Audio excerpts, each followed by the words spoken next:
ada Bang? Oh ya. Assalamualaikum warahmatullahi wabarakatuh.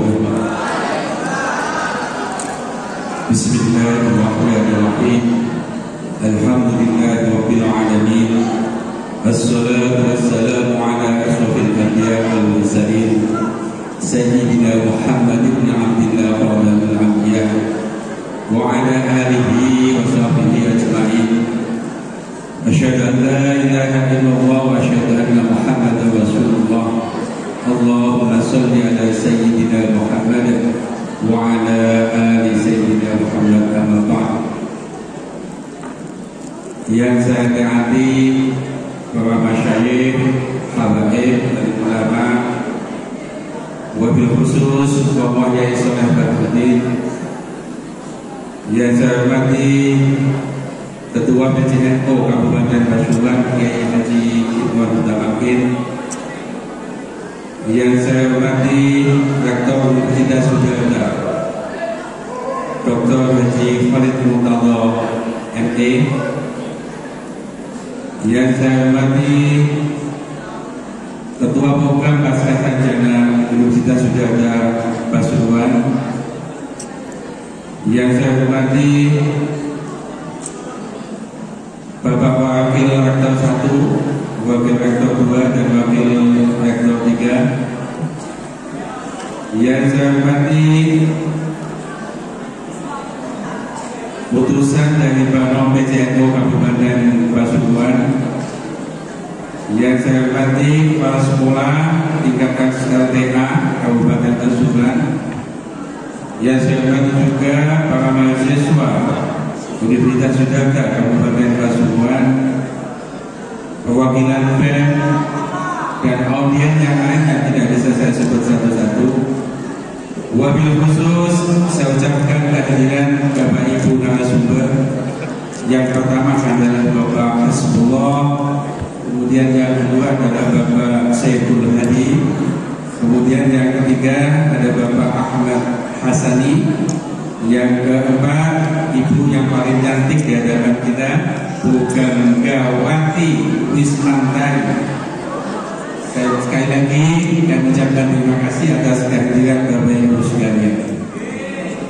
Pada kesempatan yang berbahagia ini, pada perayaan Pasca 1 Abad NU tahun 2023, kita akan mendiskusikan penataan pendidikan sosial, keagamaan, ekonomi, dan hukum memasuki abad ke-2 Nahdlatul Ulama.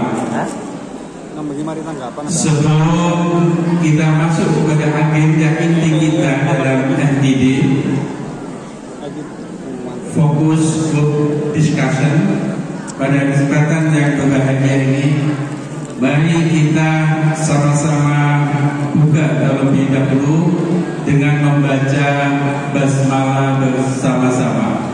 Ala hadiniyah wa ala kulli niyatin sholihah. Bismillahirrahmanirrahim.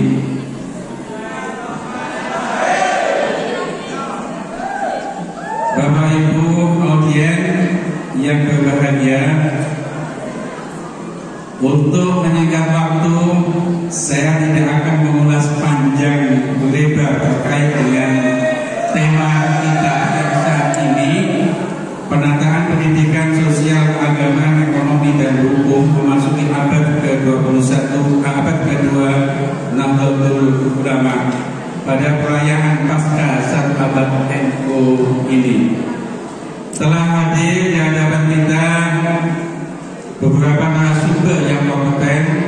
Akan saya bacakan satu-satu kurikulum vitae beliau. Yang pertama adalah nama Bapak Hasbullah SPD, tanggal lahir dan 17 Agustus 1964. Jabatan beliau yang pakai ini, yang pakai masker ini, yang diangkat di hadapan kita. Jabatan beliau adalah Kepala Dinas Pendidikan dan Kebudayaan Kabupaten Pasuruan. pengalaman jabatan, beliau pernah menjadi guru atau ustadz selama 22 tahun mengabdikan dalam dunia pendidikan.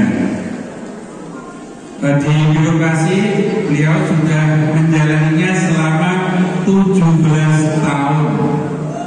Jadi sudah cukup banyak pengalaman beliau di dalam dunia pendidikan. Yang kedua, yang terhormat Bapak Syekhul Hadi SAG MPhil E, tempat tanggal lahir Jombang 15 Juli tahun 1975. Jabatan beliau saat ini adalah Kepala Kantor Kemenang Agama Kabupaten Pasuruan. S1 beliau IAIN Syarif Hidayatullah Jakarta pada tahun 1999. S2 beliau IAIN Sunan Ampel Surabaya, lulus tahun 2002.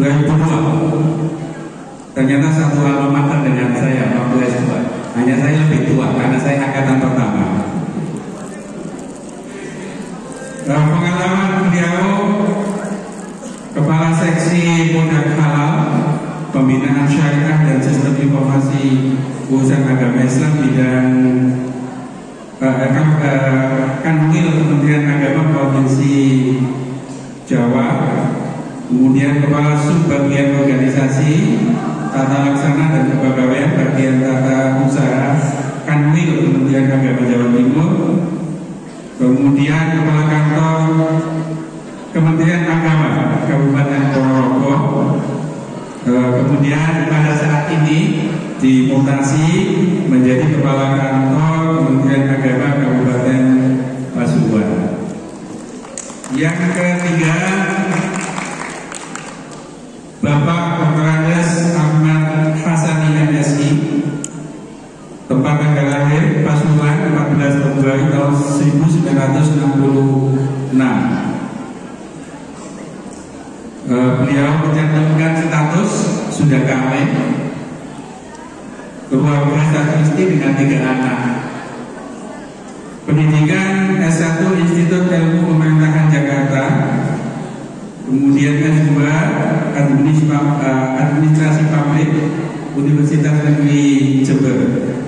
Jabatan pada saat ini mulai tahun 2022 menjadi Kepala Badan Pengelola Keuangan dan Pendapatan Daerah Kabupaten Pasuruan. Beliau masih dalam perjalanan, mudah-mudahan sebentar lagi akan nyampe dan berada di hadapan kita semua. Yang keempat, ibu yang paling cantik di sebelah saya, Bu Ganggawati Wismantai Esra MKN, tempat tanggal lahir Surabaya 12 Mei 1969. Pada ini sangat panjang ini, saya sampaikan yang tahun 2020 beliau menjadi kasih sengketa dan pengendalian pertanahan BPN dan Kabupaten Malang ini ya, Kota Malang. Kemudian pada tahun 2022 beliau dipercaya menjadi kasih pengendalian dan penanganan sengketa di instansi induk BPN Kantor Pertanahan Kabupaten Pasuruan. Kalau kita lihat bagaimana kurikulum vitae dari Bapak Ibu sekalian, mereka sudah sangat kompeten di bidangnya. Mari kita akan dengarkan, karena waktu kita sangat terbatas, pembukaannya sudah telah. Kita akan kasih kesempatan kepada Bapak Ibu yang ada di hadapan kita ini untuk menjelaskan dan mendalami tema kita pada perayaan Pasca 1 Abad NU ini, yang akan diawali dengan Bapak Hasbullah SPD. Masing-masing narasumber di hadapan kita mungkin maksimal 10 menit ya, 10 menit. Lalu kita akan lanjutkan dengan diskusi. Kami persilakan kepada Bapak Hasbullah SPD yang akan membawakan topik tentang pendidikan dan budaya perundangan di pelajar dan santri. Mungkin nanti akan dikontekstualkan dengan bagaimana kondisi Kabupaten Pasuruan, lalu kemudian kita bisa mungkin akan dikaitkan dengan konteks nasional, bagaimana dengan isu kurikulum merdeka dan lain sebagainya. Kami persilakan kepada Bapak Hasbullah SPD. Assalamualaikum warahmatullahi wabarakatuh. Hadirin peserta PD yang kami hormati, pendidikan penataan pendidikan sosial keagamaan. Di sebelah kiri kami adalah saudara kami dari Kemenag. Berbicara masalah pendidikan keagamaan sosial itu maknanya adalah pendidikan di luar yang formal, ada informal, ada non formal. Berbicara masalah pendidikan, kami dengan Kemenag itu ada irisan.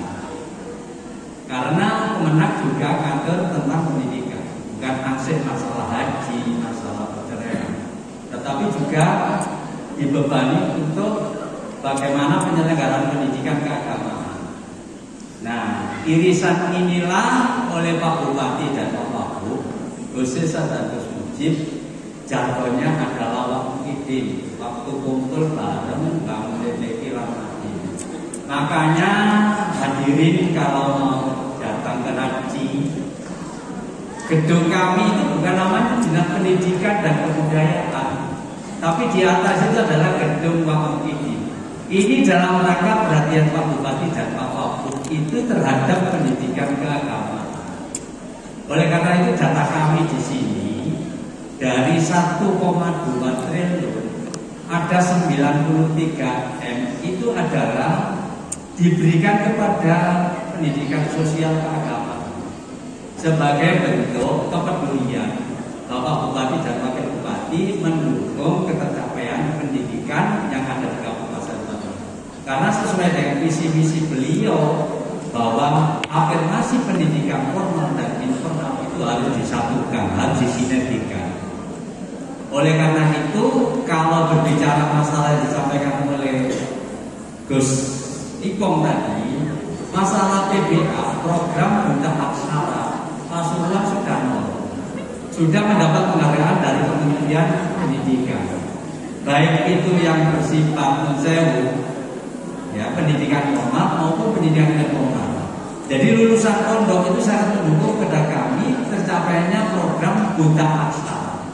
Tetapi ketika ngomong masalah indeks pembangunan manusia, itu indikatornya bukan hanya indeks pendidikan, tetapi ada faktor-faktor lain, ada indeks kesehatan, ada indeks gonogini, ada daya beli masyarakat.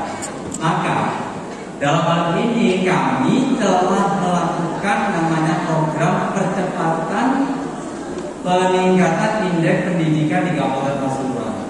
Tahun 2024 sejak kami mulai, kita akan anggarkan sekitar 11 M untuk penanganan peningkatan indeks pembangunan manusia dalam menyokong dari indeks pembangunan. Oleh karena itu, kepada hadirin bahwa perhatian pemerintah Kabupaten Pasuruan sejak periode Pak Gus Mujib dengan Gus Irsa itu sudah perhatiannya sangat besar, sehingga kami Dinas Pendidikan sudah tidak ada lagi yang namanya program buta aksara. Jadi sekali lagi kami tegaskan kepada hadirin bahwa Pasuruan sebagai kota santri, ya, maka kami minta kepada teman-teman yang ada di pondok pesantren untuk segera melakukan pendidikan bukan hanya formal, bukan hanya informal, tapi pendidikan formal. Salah satu contoh adalah yang ada di Udang. Terima kasih Gus Khalid. Kebetulan Gus Khalid, saya, Pak Dr. juga itu satu angkatan. Elek-elek ini masih kepala dinas ya pertama.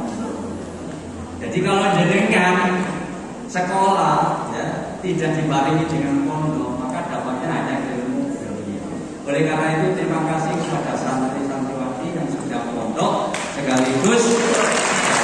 Mudah-mudahan saya setelah 16 bulan akan datang ada pengganti dari urusan Yudhaka untuk menjadi kepala dinas ya. Jadi selalu kami koordinasikan. Lembaganya ada di Kemenang, tapi anggarannya ada di kami. Ini perlu diperhatikan ya. 93M. Kami menyuplai pendidikan di agama dan penanganannya ada di Kemenang. Oleh karena itu antara Kemenang dengan saya nggak boleh berseberangan. Ketika saya minta data, siapa saja mandinya yang dapat, siapa saja TPK yang dapat, siapa saja donor yang dapat, itu tolong jangan sampai terjadi double counting. Kalau terjadi double counting, akan ada temuan.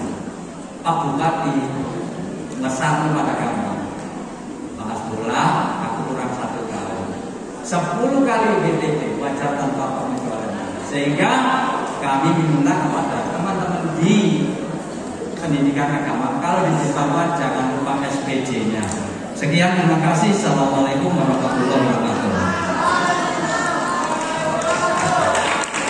Baik, ternyata cukup singkat, padat, tidak sampai 10 menit sudah selesai Pak Hasbullah ya. Baik, apa yang disampaikan oleh Pak Hasbullah akan menjadi catatan kita bersama dalam perayaan 1 abad NU ini. Mudah-mudahan 1 abad NU ini bisa menjadi starting point bagi kita untuk menata organisasi NU berwibawa ke depan menjadi lebih baik. Untuk tema yang kedua, ini juga merupakan sebuah tema aktual yang digaungkan oleh Kementerian Agama, yakni penguatan moderasi beragama. Dan pada kesempatan kali ini kita akan membahas tema yang sangat spesifik, yakni pesantren radikalis intoleran, yang akan disampaikan oleh Bapak Syaikh Hadi SAG MPhil. Kami persilakan. Assalamualaikum warahmatullahi wabarakatuh. Selamat siang, salam sejahtera untuk kita semua. Yang memuliakan tahun ini Bapak Kiai Haji Sholeh Badruddin beserta seluruh keluarga dalam, yang kami muliakan Bapak Rektor Universitas Negara Pasuruan beserta seluruh jajaran, Bapak Rektor, Direktur Fakultas Sejarah dan semuanya para tenaga pendidik. Yang saya hormati Bapak Kiai Haji Hasbullah, Kepala Dinas Pendidikan dan Kebudayaan Pasuruan, Ibu Sanggar Sakti BPN Kabupaten Pasuruan, Pak Moderator dan seluruh peserta FGD pada siang hari ini yang sangat kami banggakan. Pertama, karena tadi disampaikan bahwa saya ini adalah FGD, berjanji bila bijaksan, kemudian juga disampaikan terkait dengan indeks indeks pembangunan ya. Angka itu saya kira hidup itu kan masih koma semuanya. Semua kan berproses. Hidup itu masih koma. Perjalanan itu masih koma, belum titik. Jadi optimis terus. Optimis selalu, optimis bahwa kita hidup ini terus berproses dan kita ini masih koma, belum titik, belum final. Karena saya yakin ke depan akan lebih baik. Yang selanjutnya, Bapak dan Ibu sekalian saya hormati, ya saya sepakat tidak lama-lama ada 3 kata kunci memang yang saya bertanya kepada siapa nih. Ada kata lama, begitu tidak. Kira-kira saya ini nanti menyampaikan tidak begitu lama atau lama tidak begitu, atau begitu tidak lama, yang mana ini? 3 kata ini selalu tidak begitu lama. Berbicara terkait dengan pesantren radikalisme dan intoleran. Tadi kalau untuk formal sudah disampaikan beliau Bapak Kepala Dinas, saya kira seluruh formal baik yang yang ada di wilayah binaan Dinas Pendidikan maupun Pendidikan Agama, saya kira sudah disampaikan beliau. Saya mungkin bagian yang non formal atau informal. Kait dengan pesantren tadi kita sebut dan intoleran itu, ini saya berikan masukan saja, tetapi poinnya ini saya ingin lebih banyak mendapat masukan, malahan ingin lebih banyak mendapat masukan dari peserta dan dari seluruh yang hadir. Jadi saya menyampaikan sedikit konsep atau sedikit yang bisa akan sampaikan nanti saya ingin lebih banyak. Jadi inilah perlunya kolaborasi tadi yang disampaikan dari berbagai unsur untuk bisa melengkapi bagaimana di Pasuruan bisa lebih maju. Jadi kalau menurut pendapat kami terkait dengan apakah pendidikan di non formal maupun informal di Kabupaten Pasuruan, termasuk pesantren jumlahnya ada 242, Madin 1656, TPG 1438, PKPPS ada 26, pendidikan adalah kesetaraan ada 1. Kalau dilihat dari indikasi apakah ada yang terpapar dengan radikalisme atau tidak, maka kami melihatnya seperti ini, hanya 3 cara. 1, kita lihat sejarahnya, sejarah pondok pesantrennya, sejarah lembaga pendidikannya, sejarah mungkin madinnya atau TPK-nya atau lembaga apapun, kita lihat satu sejarahnya. Yang kedua dilihat dari pandangan-pandangannya. Kita lihat pandangan-pandangannya. Pondok pesantren itu pandangan-pandangan seperti apa? Kemudian karya-karyanya seperti apa? Menyampaikan materi-materinya di dalam media-media sosial seperti apa? Itu yang kedua, cara melihatnya. Dan yang ketiga, cara melihatnya adalah bagaimana peran pondok pesantren itu kontribusinya kepada negara, kontribusinya kepada bangsa, kontribusinya kepada daerah seperti apa, punya peran apa. Nah, itu mungkin dari 3 sudut ini nanti kita bisa melihat apakah pondok pesantren, apakah lembaga non formal atau informal yang ada di Pasuruan ini terindikasi papar atau tidak, bisa kita lihat dari 3 cara ini. Insya Allah mungkin ini salah satu cara untuk melihatnya. Dan cara yang lain adalah melihatnya, kalau ini terus yang ke bawah, yang atas sebelumnya, yang di atasnya lagi. Ketika itu baru, ada permohonan baru untuk mendirikan lembaga baru, pondok pesantren baru, lembaga madin baru, TPK baru. Tentu yang kami lihat adalah standar dan isinya ini kita lakukan verifikasi. Bagaimana kurikulumnya? Kurikulumnya ini kira-kira kurikulum yang mengarah pada moderat atau pada kitab-kitab yang tidak moderat, itu juga dikaji. Kemudian sanadnya seperti apa? Kemudian buku-bukunya tadi, kurikulum, kemudian banyak yang akan kita lihat. Itu kalau untuk yang baru. Nah, untuk yang baru. Jadi ada beberapa persyaratan supaya kita bisa secara dini bisa menangkal radikalisme atau intoleran di lembaga-lembaga pendidikan yang ada di bawah diatur di Kabupaten Pasuruan ini. Bapak dan Ibu sekalian saya hormati, yang ketiga ini fakta. Sekarang ini kita harus ke depan untuk menangkal seluruh ide-ide trans yang masuk melalui dunia maya kepada anak-anak didik kita ini, ya kita, dan cara mencegahnya, maka kita harus bisa melihat saat ini seperti apa. Saat ini kita beragama itu di tengah customer culture. Jadi saat ini dunia atau kita ini beragama di tengah budaya yang konsumerisme. Anak-anak sekarang ini, anak-anak saya yakin semuanya dari milenial. Tandanya kalau milenial itu kalau ngetik di HP itu 2 tangan, 2 jari, 2 jempol. Ini jempol ini tandanya milenial. Tapi kalau kolonial satu-satunya pijaknya. HP-nya satu ini. Makanya ini berarti kita ini kalau ingin mencegah, ingin membentengi, ingin mengurangi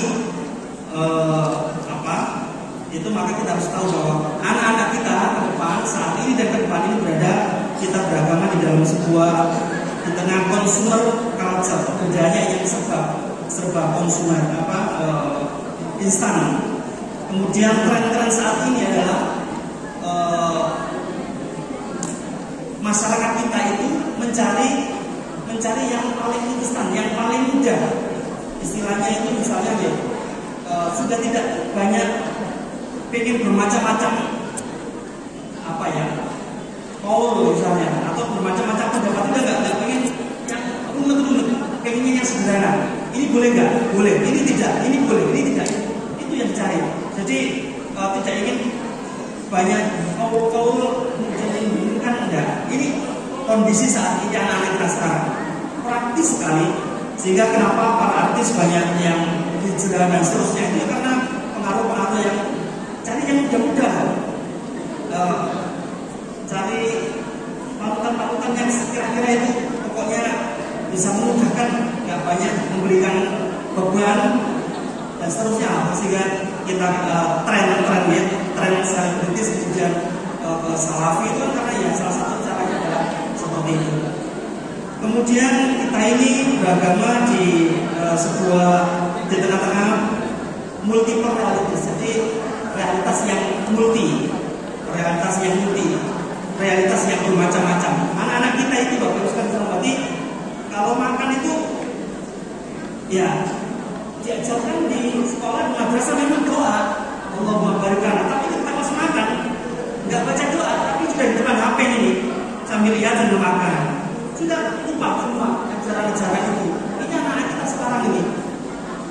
Jadi pokoknya nggak ingin lepas, bangun tidur nggak kemudian baca alhamdulillah baca mata musuh, tapi sudah HP saya mana? Seperti itu, sudah masanya seperti itu. Makanya beragama di tengah multiple realities. Kemudian kita juga dihadapkan pada dibenturkan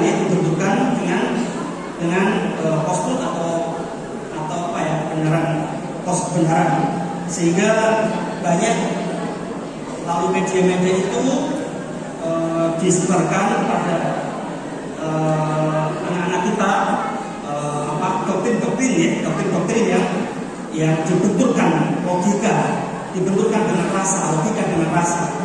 Makanya kita kenal kemarin misalnya ada yang doktrin misalnya baik mana Al-Quran dengan Pancasila, baik mana Nabi Muhammad dengan Pak Jokowi, baik mana negara Islam dengan negara Islam. Sudah itu dibenturkan rasa. Jadi digiring rasanya seperti ini supaya bisa mengikuti, kemudian logikanya padahal itu sudah bisa dibandingkan. Mencintai ibu dengan mencintai istri tidak bisa dibandingkan. Apakah kemudian mencintai istri kemudian cinta kepada ibu berkurang? Tidak. Cinta kita kepada Islam tidak mengurangi cinta kita kepada negara. Ya. Atau dan seterusnya, cinta kita kepada Nabi Muhammad tidak mengurangi cinta kita kepada para pemimpin, kepada para ulama dan seterusnya. Itu harus bangun. Ya, itu saat ini, kondisi saat ini. Karenanya Bapak Ibu sekalian hormati, maka untuk ke depan yang harus diselesaikan oleh lembaga-lembaga kita, pendidik kita harus bisa anak didik kita selesai wawasan kebangsaannya dan selesai wawasan keagamaannya. Wawasan agamanya oke, wawasan bangsanya juga sudah selesai. Ini PR yang sangat berat. Maka sebagai kelompok yang terakhir di sini, saya sampaikan bahwa untuk mencegah radikalisme di dunia pendidikan, di anak-anak santri, di anak siswa, di murid, di generasi kita, maka mau tidak mau semua harus berkolaborasi, bekerja sama, semuanya harus bekerja sama.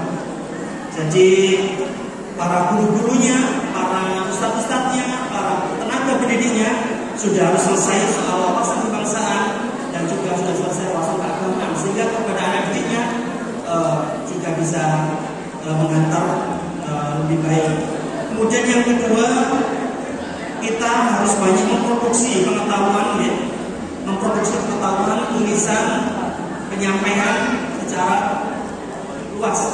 Saat ini kelompok-kelompok yang intoleran ini berusaha memproduksi pengetahuan supaya banyaknya, satu hari yang ribuan yang dikontenkan untuk intoleran dan seterusnya. Maka kita juga harus melawan itu dengan juga memperbanyak produksi pengetahuan, keilmuan, kemudian juga maka kita semua tidak boleh meninggalkan, ya, tidak boleh meninggalkan masjid, tidak boleh meninggalkan masjid taklim, tidak boleh meninggalkan khutbah Jumat. Itu dalam rangka kita mengcounter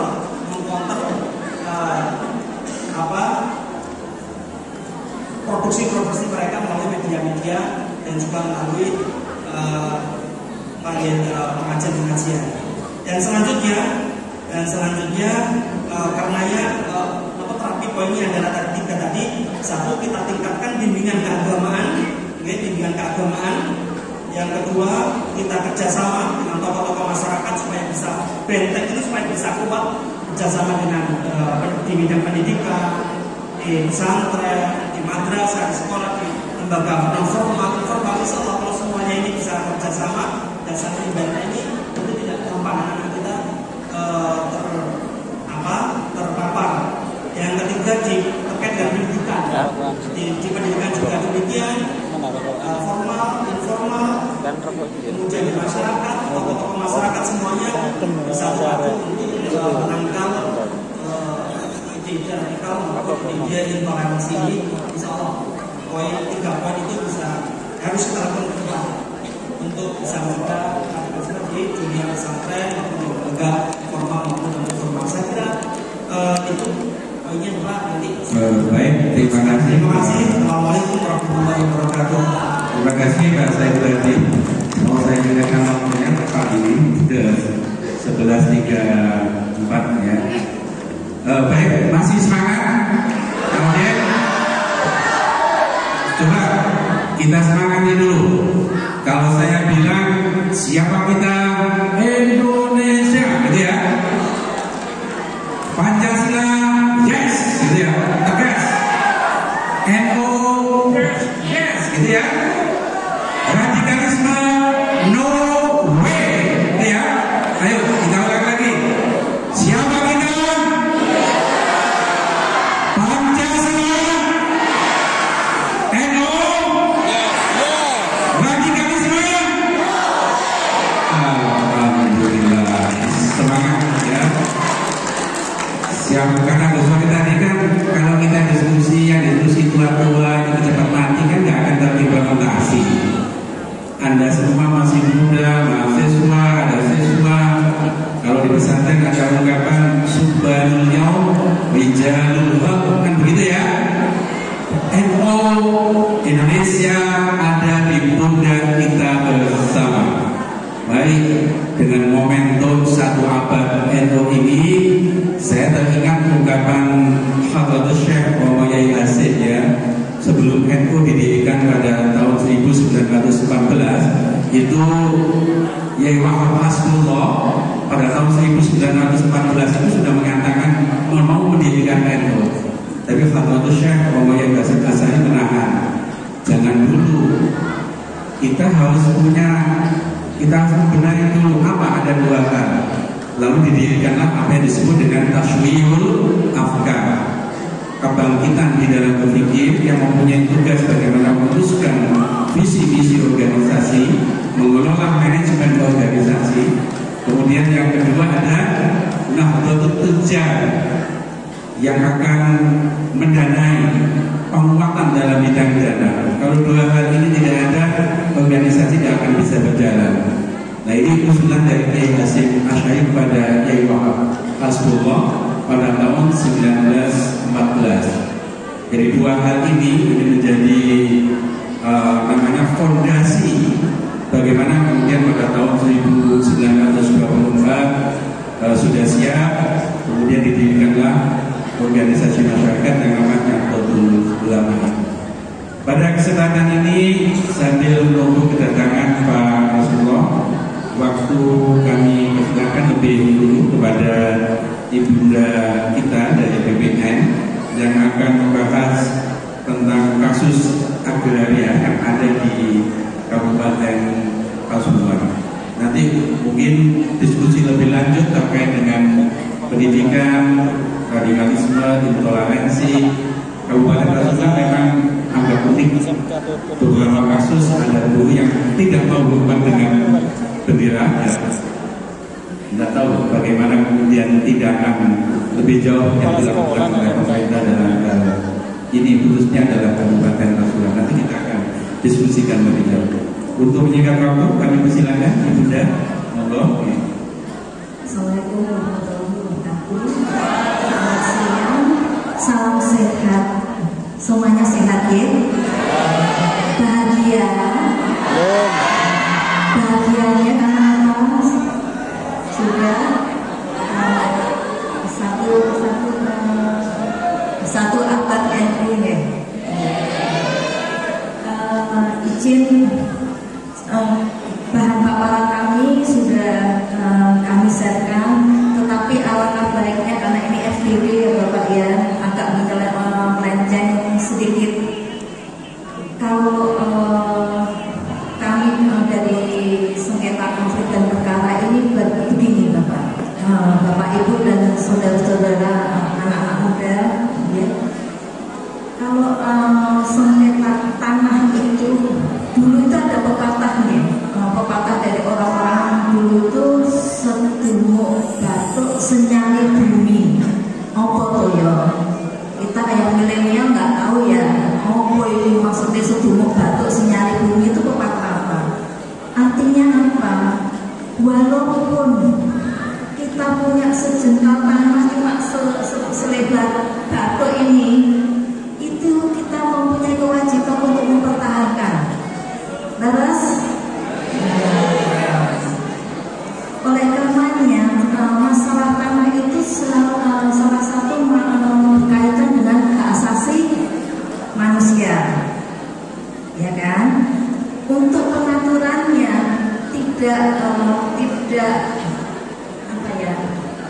tidak cukup diatur dalam peraturan peraturan pemerintah saja, tetapi sudah harus diatur melalui peraturan yang paling tinggi.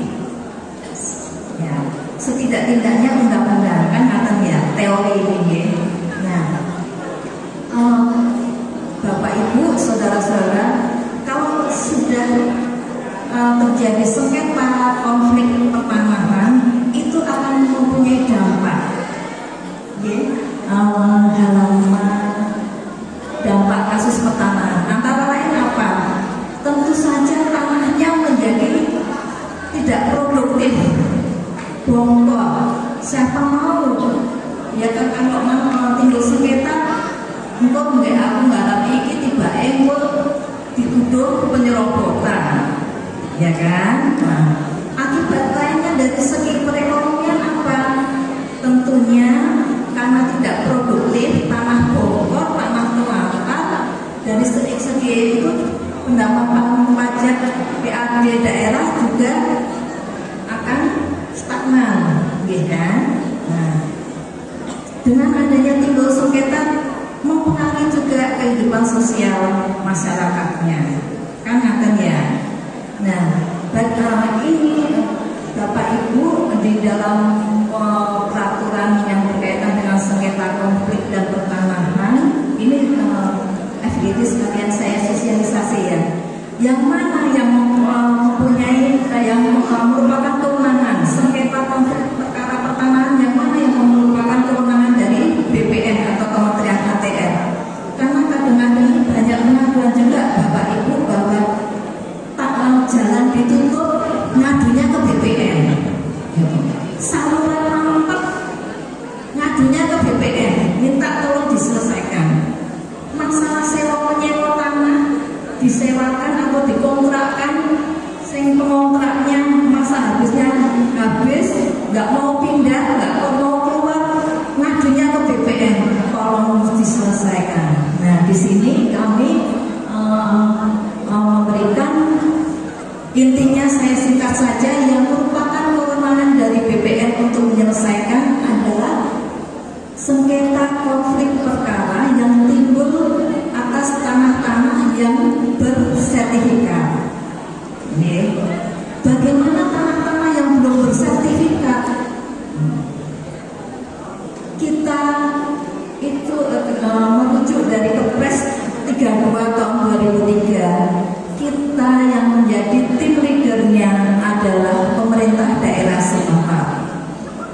habis itu kalau sudah sengketa berkaitan apalagi konflik, kita ada timnya.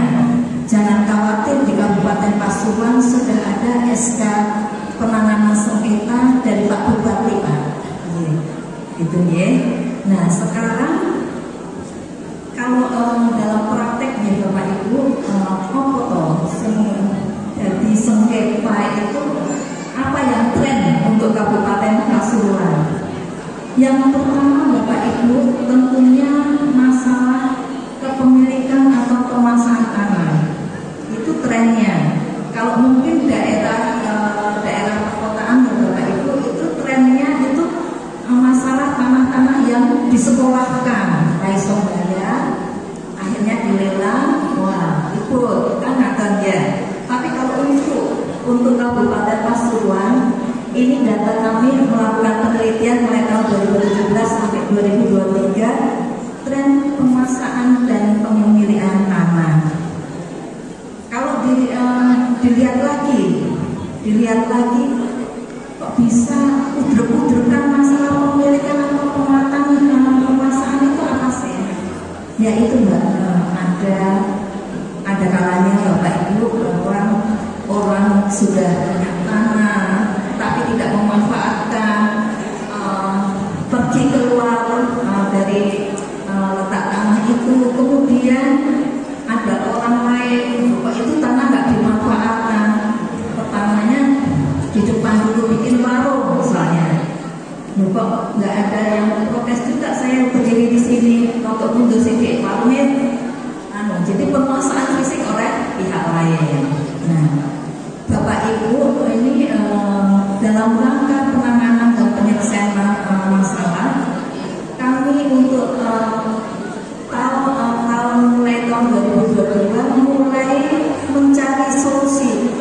Bagaimana kalau penanganan dan penyelesaian kami itu tidak walaupun selesai, suatu saat datang lagi dengan masalah yang sama. Ya kayak gitu ya kan, banyak sekali. Sebenarnya kita sudah menyelesaikan tuntas, tetapi mungkin suatu saat ahli waris datang lagi mempermasalahkan lagi, kebuka lagi kasusnya, kan ngeten ya.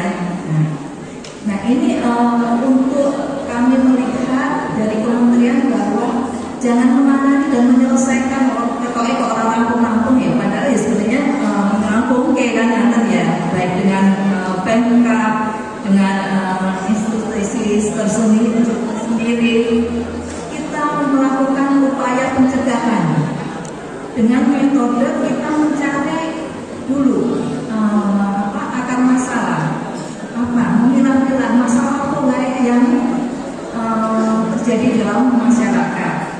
Yang kedua, kita juga menggandeng dari akar komisi untuk memberikan masukan-masukan. Kami melaksanakan FGD bagaimana solusi untuk kegiatan pencegahan itu.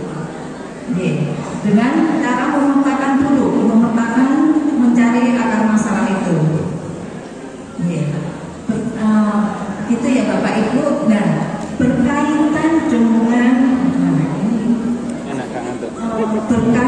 dengan penanganan dan penyelesaian juga, kami juga melihat kearifan lokal. Artinya apa?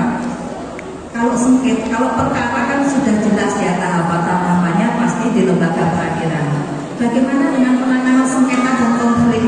Kami juga mengedepankan kearifan lokal untuk penyelesaiannya, kearifan lokal yang ada di daerah tersebut.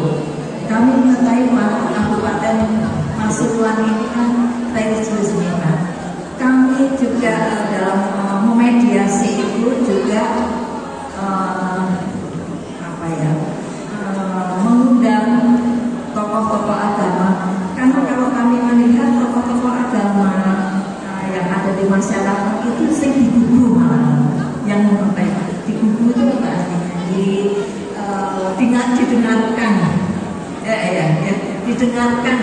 Didengarkan pendapatnya, jadi pedoman juga itu. Jadi dalam kearifan lokal itu kami memang harus pandai-pandai melihat kearifan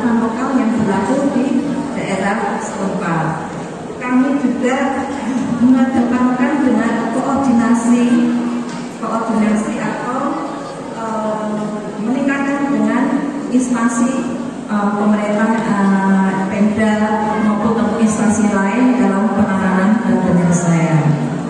Yang itu mencekap ya, kalau tadi seperti Pak Kiai tadi kalau ngomong teori kok mungkin nggak asik ya, namanya diskusi pasti kan ada masukan, ada sedikit mungkin protes, monggo nanti kita di dalam diskusi aja, ngaten ya, cekap ya. Wassalamualaikum warahmatullahi wabarakatuh.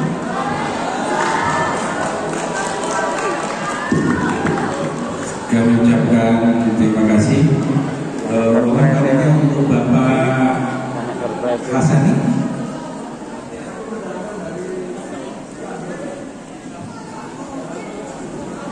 Kita diskusi dulu ya sambil menunggu beliau. Baik Bapak Ibu sekalian, sambil menunggu Bapak Hasani untuk sesi yang keempat sebagai sumber di fokus diskusi pada hari ini, kita akan laksanakan dan buka diskusi ya. Kami persilakan kepada audiens yang mau menyumbangkan, bukan hanya sebatas tanya ya, bertanya, tapi mungkin sumbangsih berdasarkan pengalaman-pengalaman yang ada di lapangan terkait dengan pendidikan, terkait dengan pemberdayaan ekonomi, terkait dengan sengketa tanah atau agraria di Kabupaten Pasuruan ini. Kami persilakan kepada audiens untuk raise hand, yang angkat tangan, kemudian menyebut nama, ya nama, kemudian asal dari mana. Kami persilakan. Ayo, mahasiswa, perwakilan NO, BEM, dosen.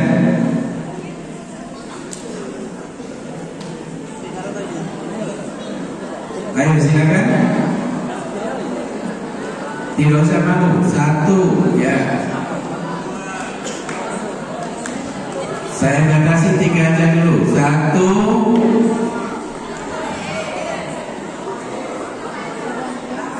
Kelompok wanita perwakilan dari perempuan. Ayo, laki-laki 1. Mahasiswa, siswa, santri, boleh, silakan.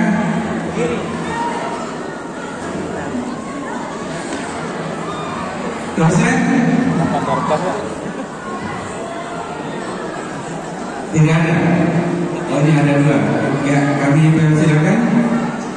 Monggo. Terima kasih atas waktunya yang kami sampaikan.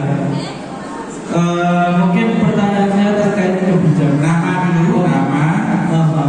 Perkenalkan, nama saya Cahyo Bagus Kaputro dari Prodi Administrasi Publik semester 6.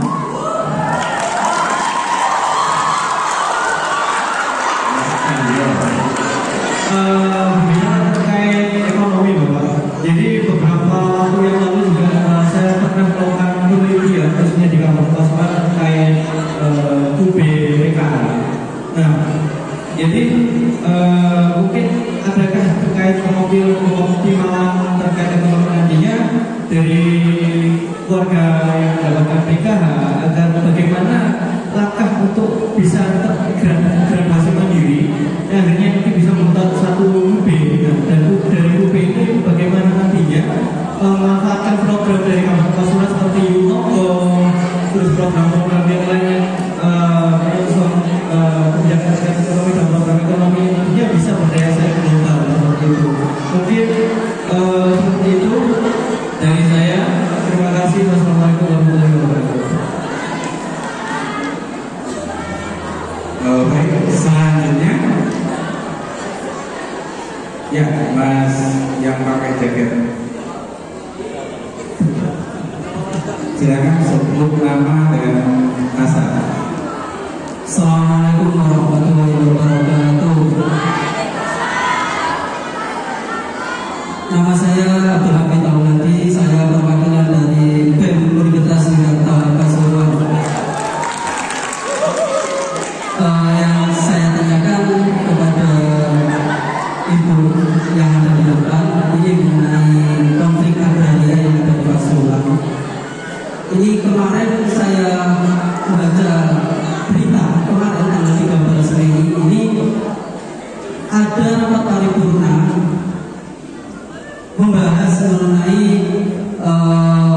revisi atau raperda mengenai RTRW seperti itu ya. Nah ini sangat berkaitan sekali dengan sengketa tanah atau konflik yang ada di Pasuruan.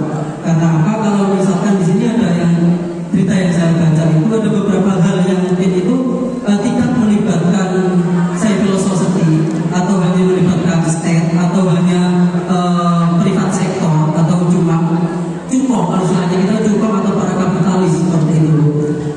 Nah ini pelibatan kepada akademisi atau mahasiswa ataupun masyarakat sekitar yang Ibu katakan tadi, pendekatan kemasyarakatan ini harus lebih ditingkatkan lagi khususnya pada saat hukum yang akan dilegalkan seperti itu. Karena yang saya kaji dengan teman-teman ini, isu-isu ini sangat mudah dibahas di DPR mulai tahun 2021 karena terkendala COVID, baru kemarin ini baru dibahas lagi seperti itu. Nah, mungkin pendapat bagaimana karena mengenai isu-isu seperti ini ada beberapa fraksi yang menolak seperti itu, tapi tetap aja isu-isu ini penting bagi kita untuk dibahas seperti itu karena kita kalangan mahasiswa tidak dilibatkan untuk para akademisi tidak dilibatkan, masyarakat kita tidak dilibatkan seperti itu. Terima kasih. Assalamualaikum warahmatullahi wabarakatuh.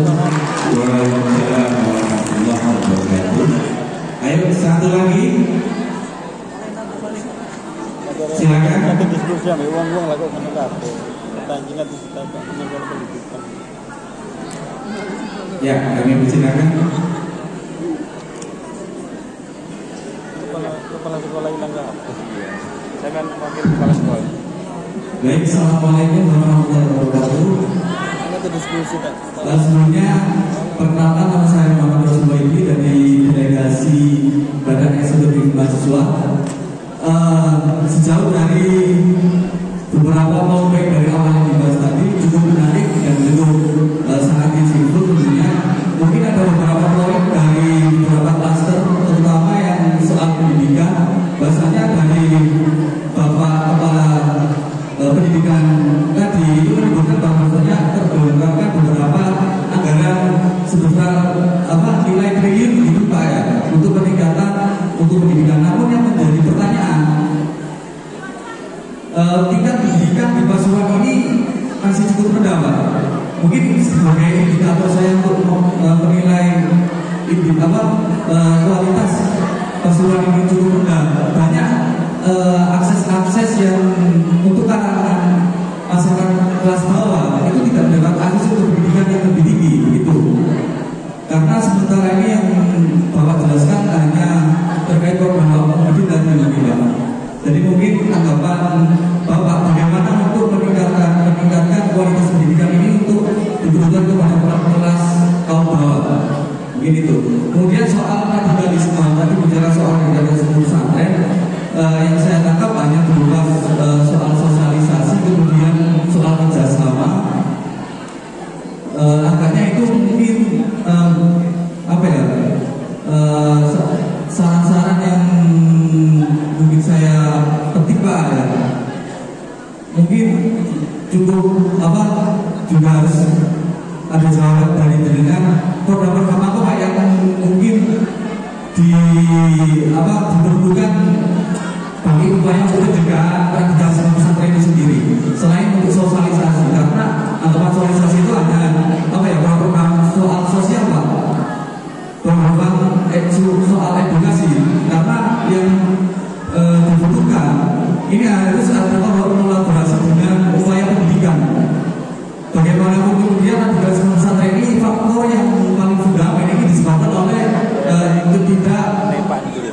kelestarian kebudayaan di wilayah kita sendiri, begitu Pak.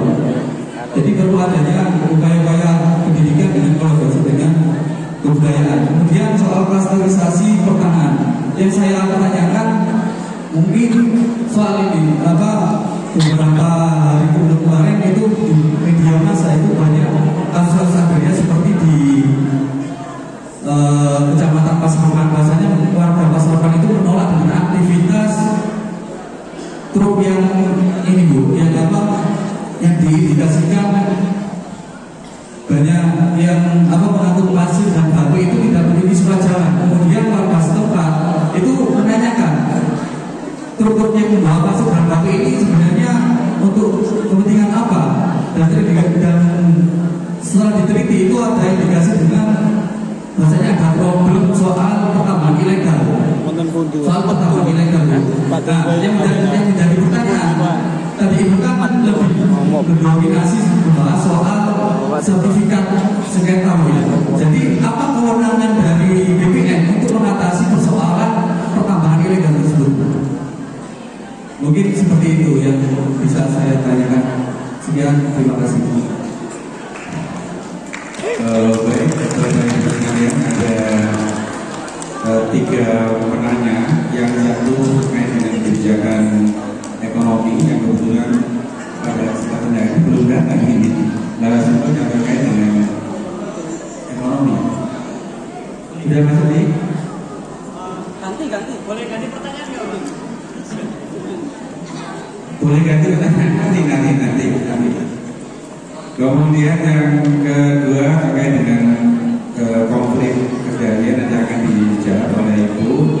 Sekaligus akan menjawab pertanyaan yang ketiga terkait dengan seperti pertambangan ilegal. Kemudian yang pertanyaan selanjutnya terkait dengan pendidikan, ya, pendidikan nanti bisa dijawab oleh kedua narasumber dari Dinas Pendidikan dan kemudian agama. Kami persilakan dari Ibu dulu. Oke. Mau Ibu dulu aja. Oke. Anamiknya lebih dekat ya Pak. Anamiknya lebih dekat saya ya. Jadi begini Pak, adik ya, untuk konflik terima kasih masukannya, peran masyarakat. Kalau itu sudah konflik seperti yang tadi saya uraikan, bahwa kalau konflik itu tidak cukup hanya BPN saja yang menangani dan menyelesaikan. Itu sudah melibatkan instansi terkait. Nah, untuk Kabupaten Pasuruan itu sudah ada SK Bupatinya.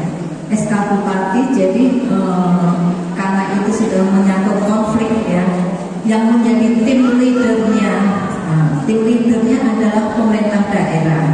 Pemerintah daerah, kami sebagai anggota, instansi lain yang terkait itu ada semua itu akan menangani dan menyelesaikan konflik.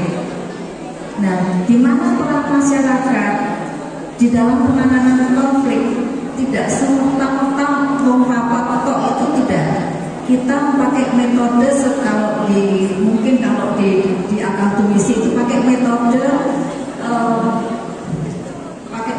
pohon masalah itu Pak, atau pakai metode bawang bombay. Jadi anggota di dalam penanganan dan penyelesaian konflik itu akan melakukan klarifikasi, akan melakukan riwayat tanahnya sampai, kalau bawang bombay itu kan berlapis-lapis, sampai kita menemukan akar masalah untuk mencarikan solusi bagaimana penanganan dan penyelesaiannya. Bagaimana dengan peran masyarakat di dalam mencari runtutan riwayat tanahnya? Itu kita selalu mendekati tokoh-tokoh masyarakat yang perso mengenai riwayat tanahnya, yang perso itu. Dan alhamdulillah untuk Kabupaten Pasuruan, tokoh-tokoh masyarakat itu memang sangat memberi masukan kepada kami, itu ya. Kemudian tidak dari masyarakat saja, kami juga di dalam penanganan dan penyelesaian masalah konflik, kita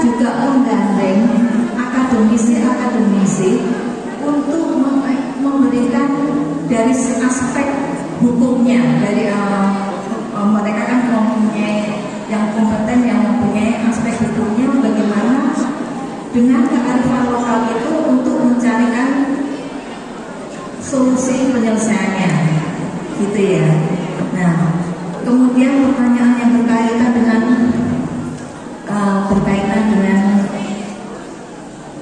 pertambangan ilegal, benar ya, yaitu jalan ditutup, lapornya ke BPN, ngadunya, saluran mampet, ngadunya ke BPN, ya kan? Ya, tapi tidak apa-apa. Itu kalau masalah perizinan pertambangan ilegal itu sebenarnya bukan kewenangan BPN untuk menyelesaikannya, tetapi BPN tetap menyampaikan pengaduan-pengaduan dari masyarakat, yaitu dengan berkolaborasi memfasilitasi dengan lembaga yang berwenang untuk yaitu penyelesaian atau penanganan mediasinya begitu. Sebenarnya begini, ini paparan kami karena ini saya juga belum tahu sebenarnya format FGD ini bagaimana, sehingga kami dalam paparan ini sekaligus mensosialisasikan apa yang menjadi kewenangan kami, mana yang bersama kewenangan dalam penyelesaian masalah tanah bersama Pemda, bersama instansi terkait, supaya memberikan setidak-tidaknya gambaran. Tidak apa-apa dengan misalnya berkaitan dengan permasalahan izin ilegal dari pertambangan itu mengadu ke BPN, karena BPN pun akan menyampaikan pengaduan itu kepada instansi yang terkait dan memfasilitasi apa sebenarnya yang terjadi di dalam pengaduan itu. Bisa jawab ya? Bisa diterima? Terima kasih masukannya. Yang bertanya bagaimana? Sudah bisa diterima?